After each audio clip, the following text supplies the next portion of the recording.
মাধ্যমিকে ইংরেজিতে 90 পেতে চাও কে কে আমায় আগে জানাও।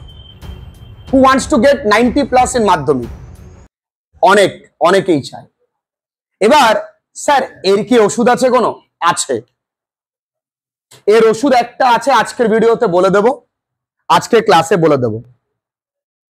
মাধ্যমিকে ইংরেজিতে 90+ পাওয়া সব থেকে সহজ কাজ। ও স্যার বললি হলো না, আমি সত্যি দেখাচ্ছি। মাধ্যমিকে যদি শেখার মতো জায়গা থাকে, কোন কোন জায়গা সেটা আগে ভালো করে বুঝেন। 1 নাম্বার, আমাদের টার্গেট কত? 90। আমার টার্গেট কত? 90, কিন্তু আমাকে খেলতে হবে 100-র জন্য। মানে আমি 100 পাবো এমনটা টার্গেট রেখে নামতে হবে। ওরে বাবা, 90% তোমরা নিজেরাই বিলিভ করো আমি 100 পেতে পারি। পেয়েছে বহু ছেলে মেয়েরা, তুমিও পারো। সে মঙ্গল থেকে আসেনি, তুমিও পারবে। এবার প্রশ্ন কিভাবে? তাহলে টার্গেটটা একটু বেশি রাখো, বা টার্গেটের কথা ভুলে যাও, শুধু যে কাজগুলোর কথা বলছি সে কাজগুলো করো। 1 নম্বরে খুব ভালো করে পড়তে হয় কি? টেক্সট। এই টেক্সট কি মানে? শুধু কি টেক্সট কিভাবে পড়বো? শুধু কি বাংলা মানে জানবো? হ্যাঁ, the mountain and the squirrel had a quarrel. পাহাড় এবং কাঠবিড়ালির মধ্যে হয়েছিল ঝগড়া। শুধু বাংলা জানবো না, প্রত্যেকটা টেক্সটের টেক্সচুয়াল গ্রামাটিক্যাল পার্টটা দেখব। অর্থাৎ আমি যখন প্রত্যেকটা পাঠ্য পড়াই, সে যেভাবেই পড়ায় অফলাইন বা অনলাইন, আমি কি করি? ওই টেক্সটের টেক্সচুয়াল গ্রামার গুলোও কিন্তু করাই। এবং তোমরা মাথায় রেখে দাও, প্রত্যেকটা টেক্সটের টেক্সচুয়াল গ্রামার আমি ধরে ধরে করাবো। কারণ বিগত কয়েক বছরে দেখা যাচ্ছে যে পাঠ্য বই থেকেই আর্টিকেল প্রেপোজিশন 3 নাম্বার, ভার্বের ফরমেশন 3 নাম্বার আসছে। তাহলে পাঠ্যটা ভালো করে পড়বো, এবং এই পাঠ্যের কোশ্চেন অ্যান্সার একা একা লেখা শিখতে হবে। বিশেষ করে কোন জায়গাগুলো থেকে মাগো? কবিতার অংশ থেকে। আমরা কবিতা থেকে একা একা লেখা শিখছি বা শিখেছি। আমি নোটস প্রোভাইড করেছি। ধরো বললো হোয়াট ইজ এ ফেবল, এটা তুমি একা লিখতে পারবে না। What moral lessons do you learn from the poem the fable, এটা তুমি একা লিখতে পারবে না, কিছুটা তোমায় মুখস্থও করতে হবে, তাই না? Every being living or non living have their own individual existence, এগুলো তো কিছুটা তোমাকে একা একা মুখস্থও করতে হবে বটে। ক্লিয়ার? তাহলে কি কবিতার প্রশ্ন মুখস্থও করতে হবে, একা লেখাও শিখতে হবে, এগুলো মনে রাখতে হবে। বিশেষ করে কবিতার কোশ্চেন তো বললাম, পোয়েমস কোশ্চেন, এর পাশাপাশি কজ এফেক্ট লেখা শিখতে হবে। ট্রু ফলসের ক্ষেত্রে আমি বলেছি যখনই সাপোর্টিং স্টেটমেন্ট দেবে তখন ইনভার্টেড কমার মধ্যে দেবে। কেউ চট করে শুরুতেই ডট ডট দেওয়া স্টার্ট করবে না। ধরো একটা জায়গা দেওয়া থাকলো, তুমি তো ট্রু ফলস লিখতে শুরু করেছো, ধরো তুমি ট্রু ফলসের সাপোর্টিং স্টেটমেন্ট লিখছো, শেষ হয়ে গেছে, আর জায়গা নেই, তখন ডট ডট দেবে। শুরুতে কখনো বা মাঝে কখনো ডট ডট দেবে না। ক্লিয়ার? তাহলে এই জায়গাগুলো খেয়াল রাখতে হবে। ওয়ার্ড নোটস খুব ভালো করে পড়তে হবে। এই টেক্সটের ওয়ার্ড নোটস তোমায় কিন্তু আনসিন ওয়ার্ড নোটস এর ক্ষেত্রে কাজে আসবে। তাহলে আমার কাজ কি থাকছে? আমাদের তো পাঠ্য কমপ্লিট, আমাদের এবার পাঠ্য রিভিশনে আমরা যাব। প্রত্যেক সপ্তাহে 2টো করে পাঠ্য আমরা এত খুঁটিয়ে পড়ব, এবং পাঠ্য ওরিয়েন্টেড আমার লিখিত নোটস এবং আমার লেখা বই থেকে তোমাদের নোটস বা তোমাদের একটা রেফারেন্স বই কেনা হয়েছিল, সেটাও প্রকৃত ব্যবহার করব। একটা বই ভালো করে পড়লে হয়, সেটা কোশ্চেন কত রকম ঘুরিয়ে আছে দেখি, সেগুলো পড়বো, পুরো পাঠ্যটা রিভিশন দেবো দারুণ করে। প্রত্যেকটা গল্প লেখকের নাম, সোর্সের নাম, কোথা থেকে নেওয়া, কবিতা কবির নাম ভালো করে মুখস্থ করব, বানান যেন ভুল না হয় সেদিকে লক্ষ্য রাখবো। এই একটা কাজ গেল। 2 নাম্বার কাজ যেটা ভীষণ গুরুত্বপূর্ণ, সেটা হলো ওয়ার্ড নোটস এর উপরে ধ্যান দেওয়া। আমরা প্রত্যেক দিন কোনো না কোনো ভাবে, প্রত্যেক সপ্তাহে, কখনো কখনো প্রতিদিনও হয়ে যায়, আমরা কিন্তু ইমপ্রুভিং স্টক অফ ওয়ার্ডের উপরে কাজ করছি। কিভাবে? যেমন ধরো এখানে শব্দ আছে কমপ্লেসেন্সি। কি শব্দটা? কমপ্লেসেন্সি, এই কমপ্লেসেন্সির কথার অর্থ তৃপ্তি, কি তৃপ্তি, বা ফেলিসিটি, কন্টেন্টমেন্ট, তৃপ্তি। আর কি হতে পারে বাংলা মানে প্রসন্নতা। তাহলে কমপ্লিসেন্সি মানে কি হলো বাংলায় প্রসন্নতা, ইংরেজি কি felicity, contentment. We find complacency in our life, আমরা আমাদের জীবনে প্রসন্নতা খুঁজি। তাহলে লক্ষ্য করো আমি যে শব্দটা লিখলাম সেই শব্দটা দিয়ে বাক্য রচনা করার চেষ্টা করলাম। আরো শব্দ দেখো, স্টার্ক, স্টার্ক, এই স্টার্ক মানে ডাহা, স্টার্ক মানে কি ডাহা। আমরা বলি না the boy had said a stark false, ছেলেটা একটা ডাহা মিথ্যে কথা বলেছে। তাহলে স্টার্ক মানে কি জোরে বলি একটু, আহা বলো। তাহলে এর সমার্থক শব্দ কমপ্লিট, এর সমার্থক শব্দ আউটরাইট, সমার্থক শব্দগুলো পড়বে। দেখো তার সঙ্গে কিন্তু আমি একটা বাক্য রচনাও করলাম। Number 3, empathy. Always you have to be empathetic, বা আমি বলতে পারি show empathy to the poor, মানে সমবেদনা। এমপ্যাথি মানে কি সমবেদনা, করুণা, দয়া, মায়া, যেটাকে আমরা বলতে পারি compassion. Be compassionate to the poor, compassion মানে কি দয়া। ঠিক, এর পরের শব্দ রেসপ্লেন্ডেন্ট। তোমরা দেখবে অনেক সময় অনেক সাধুরা, আমাদের কপাল আর সাধুর কপাল আলাদা। কেন? সাধুর এই কপালটাকে নিতে বলা হয় ফোরহেড, এই ফোরহেডে তারা দেখবে কালার দিয়ে দেয়, ঝকঝক ঝকঝক করে, এবং তাই সে কালারের মধ্যে হলুদ দিল, এখানে একটা লাল টিকা দিয়ে দিল। সো ইট ইজ কল্ড রেসপ্লেন্ডেন্ট, মানে ঝকঝক করা। তাহলে এই রেসপ্লেন্ডেন্ট বাংলা কি ঝকঝক করা। এর সমার্থক শব্দ রেডিয়েন্ট, কি এর সমার্থক শব্দ রিফালজেন্ট, কি এবার ডিটারজেন্ট না রিফালজেন্ট। এবার কি বাবা রে, আচ্ছা আর কি আছে, লাস্ট্রাস, কি লাস্ট বাস না, লাস্ট্রাস কি, তাহলে ডিটারজেন্ট না কি ওটা রিফালজেন্ট। শব্দ নিজের মতন করে আনন্দ করে মনে রাখতে হবে, আমি আমার মতন স্ট্র্যাটেজিক্যালি মনে রাখবো। রিফালজেন্ট মানে কি বললাম মাগো, ঝকঝকে, আর লাস্ট বাস মানে লাস্ট্রাস, মনে থাকবে তো। আচ্ছা, ড্যালি, ড্যালি মানে সময় নষ্ট করা, ঘোরাঘুরি করা, যেটা তোমরা করে থাকো। এই ড্যালির পাস্ট ফর্ম কি জানো, DALLIED, ড্যালিড। ড্যালিড মানেও ঘোরাঘুরি করে সময় নষ্ট করা। Most of you dallied before girls school, অধিকাংশ তোমরা কি করতে, মেয়েদের স্কুলের সামনে সময় অপচয় করতে। Hello, sir this is called dallied. এর সমার্থক শব্দ কি লোফ, আর যেই ছেলেটা ঘুরে ঘুরে বেড়ায় তাকে বলা হয় লোফার। আবার আজকাল জুতো বেরিয়েছে, লোফার জুতো। আরেকটা সমার্থক শব্দ ডডল, কি আরেকটা সমার্থক শব্দ ডুডল, কি ডুডুল, ডডল, তাই না? তাহলে ডডল ডুডল এর মানে কি সময় অপচয় করা, গড়িমসি করা। ক্লিয়ার? এর পরের শব্দ কি শ্রিউড। শ্রিউড মানে তীক্ষ্ণ, শ্রিউড মানে কি তীক্ষ্ণ বা বিচক্ষণ বলতে পারো, বিচক্ষণ। দ্য ম্যান হ্যাড শ্রিউড মেন্টালিটি, বিচক্ষণ মানসিকতা। ঠিক আছে, সহজে কোনো কথা বলে না। আচ্ছা, তো এটাকে আমরা বলতে পারি ডিসেপটিভ, এটাকে আমরা সমার্থক শব্দ বলতে পারি ডিপ্লোম্যাটিক। এই যে শব্দ ভান্ডার তোমাকে কিন্তু এইভাবে প্রত্যেক দিন, আমরা এতদিনে বোধ করি 200-250 শব্দ জেনে ফেলেছি। যদি আমরা টোটাল, আমরা কোশ্চেন ব্যাংক, আমরা ওয়ার্ড স্টক, আমরা যেগুলো লিখিয়েছি জেনে ফেলেছি। যদি এই কাজটা আমরা ছোট থেকে করতাম, ক্লাস 5 থেকে করতাম, ভাবো তো এতদিনে তুমি কত শব্দের মালিক থাকতে। তুমি যা বইতে পড়েছো সেগুলো যদি একটা খাতায় তুমি তুলে রাখতে, তুমি কত শব্দের মালিক থাকতে। এই কারণে বলা হয় গুছিয়ে পড়াটা ভীষণ গুরুত্বপূর্ণ। যারা আমার কাছে অনলাইন ক্লাসেস করে তাদেরকে আমি বলি একা একা নোটসটা বানানো শেখো। খাতা পরিপাট্যতার সঙ্গে সাজানো একটা পড়াশোনার অঙ্গ। আজকাল ছেলে মেয়েদের কত কায়দায় কত কিছু করানো হয়, কেউ বলে ডিপিপি, কেউ পিপিটি, কেউ টিটিটি, কত কিছু নাকি বিভিন্ন জায়গা থেকে দেয়, খুব ভালো কথা, they are doing their great job, but the fact is এতে ছেলে মেয়েদের পঙ্গু করে দেওয়া হচ্ছে।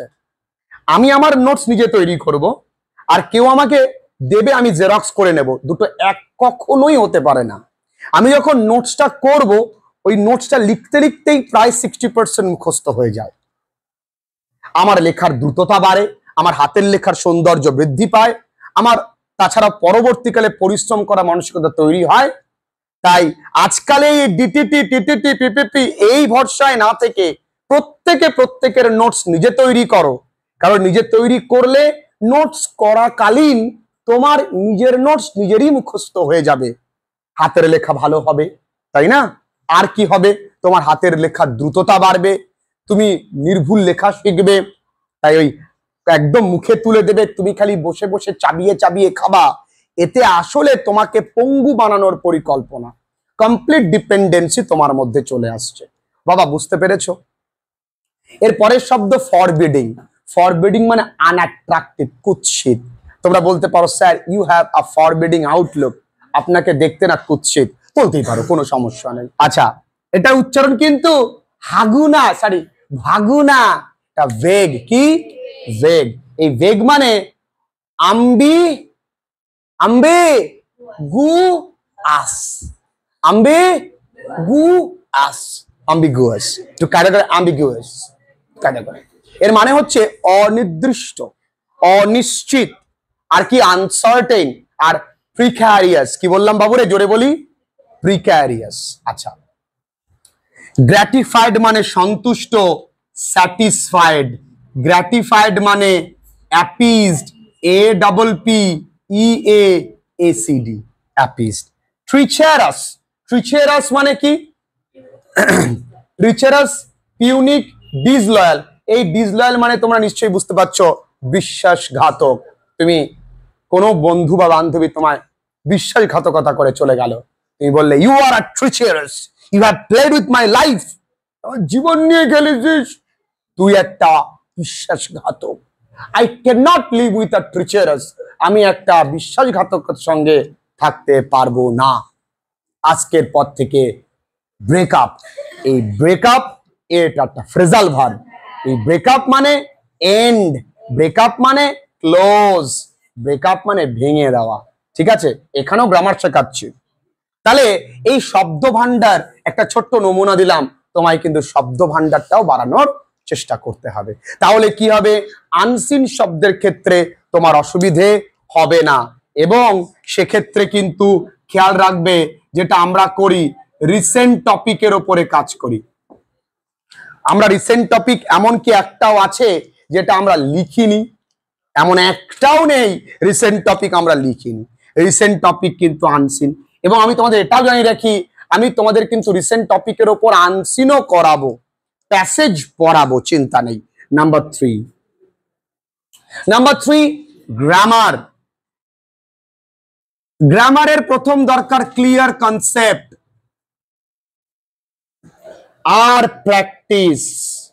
এখানে সাবধান, আমরা 5টা বই কিনলাম, একটাও করলাম না, একটা বই কিনলাম 5 বার সলভ করলাম, which will be more effective? The second option. একটা বই ভালো করে করো, দেখবে যথেষ্ট। মাধ্যমিকের মতন সামান্য পরীক্ষায় তুমি যে কোনো একটা প্র্যাকটিস বুক, হয় কোশ্চেন বাঞ্চ নয় কোশ্চেন ব্যাংক, তার পাশাপাশি টেস্ট পেপার দুটো, ব্যাস আর কিছু লাগে, হয়ে গেল। প্র্যাকটিস করাকালীন লক্ষ্য রাখবে কোন গ্রামারটা তোমার বাদছে, যে গ্রামারটা স্যারের হেল্প ছাড়া হচ্ছে না, সেটাকে টাফেস্ট গ্রামাটিক্যাল পোর্শন বলে নিজে খাতায় নোটস তৈরি করো, খাতায় নোটস লেখো, সেই গ্রামারগুলো লিখে রাখো। কারণ মনে রাখবে, ইংরেজি পরীক্ষার আগের দিন তোমার হাতে সময় একটি রাত, সেই এক রাতে তোমায় কিন্তু সব দেখতে হবে। এই এক রাতের গুছিয়ে খাবারগুলো এখন রেখে দিতে হবে, ওই রাতে আমি কি কি দেখবো। ক্লিয়ার? বুঝতে পেরেছি? আচ্ছা, নাম্বার 4, গ্রামারের ক্ষেত্রে অনেকে প্রবলেম বলে, স্যার আমার আর্টিকেল প্রেপোজিশনে বিশাল প্রবলেম হয়। আমি জানি প্রবলেম হয় না, কারণ নেই। স্যার আমার ভার্বের ফরমেশনে প্রবলেম হয়, অর্থাৎ ভার্ব করতে বলে, অর্থাৎ অ্যাডভার্বে আসতে বলে, বা অ্যাডজেক্টিভে করতে বলে, অর্থাৎ transformation of parts of speech. Verb formation নয়, এটা মানে কি বলবো, এটাকে বলা হয় তোমার changing of parts of speech, CP, তাই না, আমরা যেটাকে বলি। তো এটা তো অনেকে প্রবলেম হয়। আমি গ্যারান্টি দিচ্ছি 200% আমি যা করাবো এর বাইরে একটাও দেবে না। হ্যাঁ, হতে পারে রামের জায়গায় রহিম আছে, রহিমের জায়গায় মদন থাকবে, কিন্তু মেন জিনিসটা একই থাকবে, যা করাবো এর বাইরে দেবে না, 200% শিওর। আর্টিকেল প্রিপোজিশনের জন্য আমরা মাঝে মাঝে রিসেন্ট টপিকের উপর আর্টিকেল প্রিপোজিশন করি, আমরা বই থেকে করি, সেগুলোই প্র্যাকটিস করো, ক্লিয়ার কনসেপ্ট রাখো, অ্যাপ্রোপ্রিয়েট প্রিপোজিশনস মুখস্থ করো। শুরু থেকে, বছরের শুরু থেকে সাজেস্টিভ পড়াশোনা করো না, বছরের শুরু থেকেই সাজেস্টিভ পড়াশোনা করো না। সব থেকে বড় জায়গা সেটা হচ্ছে রাইটিং। রাইটিং এর বছরের শুরু থেকে কেউই কিন্তু সাজেস্টিভ পড়বে না। রাইটিং এবছরের জন্য নোটিশ গুরুত্বপূর্ণ, এবছরের জন্য প্যারাগ্রাফ গুরুত্বপূর্ণ, এবছরের জন্য পার্সোনাল লেটার গুরুত্বপূর্ণ, এবছরের জন্য স্টোরি গুরুত্বপূর্ণ। আমরা প্রত্যেকটা একা একা লিখছি, রিসেন্ট টপিকের উপরে কাজ করছি, ট্রান্সলেট করে করে শিখছি। তাই একা লেখা, যদি রাইটিং কেউ একা লিখতে পারে, আচ্ছা বল না, যদি বলে যে write a paragraph about the topic, টপিকের নামটা দিল যে books as our best friend, বই আমাদের সব থেকে প্রিয় বন্ধু, তুই বাংলায় কি লিখতে পারবি না যে আমাদের জীবনে বন্ধুর প্রয়োজন আছে? তাহলে আমাদের জীবনে বন্ধুর প্রয়োজন আছে ইংরেজিতে কি হবে? We need friends in our life. কেন আমরা ইংরেজি লিখতে পারছি না? তাই তো। আচ্ছা, কেন বন্ধুর প্রয়োজন? খেলতে, গল্প করতে, তাই না? তাহলে টু প্লে, টু টক, আর কি, আর কি, খেলাধুলো করা, ঘুরতে যাওয়া, টু রোম অ্যারাউন্ড, যা কিছু, টু প্লে অ্যান্ড টক, খেলতে, গল্প করতে। সব বন্ধুরা ভালো হয় না, তাহলে all friends are not good, তাই তো। আমাদের কিছু আমাদের সমাজে কিছু বন্ধু আছে যাদের বাজে অভ্যাস আছে, তাহলে there are some friends in our society who have bad habits.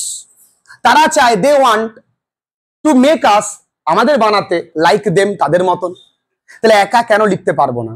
তাই আমি মনে করি, সো আই কনসিডার বই, বুকস শুড বি, উচিত, should be our best friend. কেন? বিকজ এরা দেয় না কষ্ট, দে নেভার হার্ট, কষ্ট দেয় না, করে না অভিযোগ, কমপ্লেইন, অভিযোগ করে না। আর কি করে? শুধু দেয় কি, অনলি প্রোভাইড, কি করে? শিক্ষা দেয়, education, knowledge and limitless enjoyment, অবিরাম আনন্দ। এই তো। তাহলে যদি বাংলায় পারি, ইংরেজিতে কেন নয়? আমরা কি ট্রান্সলেশন প্র্যাকটিস করি না বাবু? করি তো। তাহলে যদি একা লেখা একবার পারি, স্যাররা বারবার করে বলে অল্প লেখো, তুমি নিজে লেখো। কেন আমার ছেলে মেয়েরা এত নাম্বার পায়? কারণ তারা একা লেখে এবং পরীক্ষক দেখে, বা ছেলেটা তো চেষ্টা করেছে একা লেখার, ও বমি করেনি, ও কোনো স্যারের ইন্টারনেট থেকে ঝাড়া নোটস বমি করেনি, ও একা লেখার চেষ্টা করেছে, একে বেশি নাম্বার দিতেই হবে, কারণ উদ্দেশ্য তো ইংরেজি শেখার এটাই। ক্লিয়ার? রাইটিং সেকশনে এই দিকটা লক্ষ্য রাখতে হবে। তাহলে মোদ্দা কথা কি দাঁড়ালো? ওয়ার্ড নোটস, কবিতার প্রশ্ন উত্তর, কজ এফেক্ট লেখা শেখা, ট্রু ফলস লেখা শেখা, আর কি, রাইটিং একা লেখা শেখা, এবং তার সঙ্গে রাইটিং কিন্তু কিছু কিছু মুখস্থ করতে হবে। আমরা করছি না? আমরা তো করছি, সহজে মুখস্থ করছি। তাহলে এই কটা কাজ যদি আমরা আগামী কয়েক মাসে করতে পারি, আগের সব ক্লাস ভুলে যাও, এখন থেকে করতে পারি, তাহলে আমাদের 90% পেতে কেউ আটকাতে পারবে না। 90% কি করে পাওয়া যায়? সিনে 20-তে 20 পেতে হবে, কেউ ঠেকাতে পারবে না। কি আছে, দেবে তো 10, মানে 10টা এমসিকিউ, 50% এমসিকিউ, 50% তোমার শূন্য স্থান, কজ এফেক্ট, কোশ্চেন অ্যান্সার। একা একা লেখা যায়। তোমরা জানো এসে কিউ কি করে লিখতে হয়, ডিড থাকলে কি করবে, ডাজ থাকলে কি করবে, সেগুলো প্র্যাকটিস করো। তাহলে 20-তে 20, আনসিন 20-তে 20 পেতেই হবে। হয়ে গেল, কারণ ওইখানেও 50% এমসিকিউ থাকে। আচ্ছা, গ্রামারে 12-তে 12 পেতেই হবে, ওখানেও এমসিকিউ থাকে। হ্যালো, আর কোনো চাপ নেই। রাইটিং এ খুব খারাপ হয়েছে, 25 পাবো। কত পাবো? 25। ভীষণ খারাপ হয়েছে দাদা, এমন ভালো হয়নি, 25। একা লেখো, তবে রাইটিং এর সাইজ যেন একটু দেখতে, যে স্যারের কাছে না অনেকটা লিখেছো তো এরকম মনে হয়। তুমি খুব ভালো লিখেছো, কিন্তু গায়ে গায়ে, একটার গায়ে আরেকটা, প্রত্যেকটা লাইনে একটি করে বানান ভুল, প্রত্যেক লাইনে স্যারের লাল কালি ছোঁয়াতে হচ্ছে, যেন দেখতে খারাপ লাগবে। নির্ভুল বানান লিখতে হবে। গ্রামাটিক্যালি সহজ সেন্টেন্স লেখো, যেন গ্রামাটিক্যালি কারেক্ট হয়, যেন গ্রামাটিক্যালি কারেক্ট হয়। নির্ভুল বাক্য লেখো। আর দেখা গেল তুমি কখনো পাস্ট টেন্স লিখছো, মাঝে আবার প্রেজেন্ট টেন্স, আবার কিছুক্ষণ পরে ফিউচার টেন্স না, সেম টেন্সে লিখবে। ক্লিয়ার? তুমি জানো যে স্টোরি কোন টেন্স হয় পাস্ট টেন্স, তো পাস্ট টেন্স মেইনটেইন করবে। তুমি জানো পার্সোনাল লেটার কোন টেন্স হয় প্রেজেন্ট টেন্সে, তো প্রেজেন্ট টেন্স মেইনটেইন করবে, যেন গুলিয়ে না যায়, বেসিক গ্রামার যেন গুলিয়ে না যায়, সেদিকে লক্ষ্য রাখতে হবে। তাহলে রাইটিং এ 25 হয় কত, আমি একটু হিসাব করে নি। 7 3 রাখে কত হয়? আরে 3 দুগুণে 6 রাখে 7 হয় তো। ও বন্ধু কত হয়? আমি এখন একটা জিনিস ধরিনি না রে বাবা, বাদ দে প্রজেক্ট, বাদ দে তুই প্রজেক্ট। আমরা 8 নাম্বার আছে না ওয়ার্ড নোটস, এত কষ্ট করে ঘেমে ঘুমে ওয়ার্ড নোটস শেখাচ্ছি কি আড্ডা মারতে? সেখানে 8 থাকে, খুব খারাপ হয়েছে, 4 পাবো। আমি 4 বাদ দিলাম, কত হয়?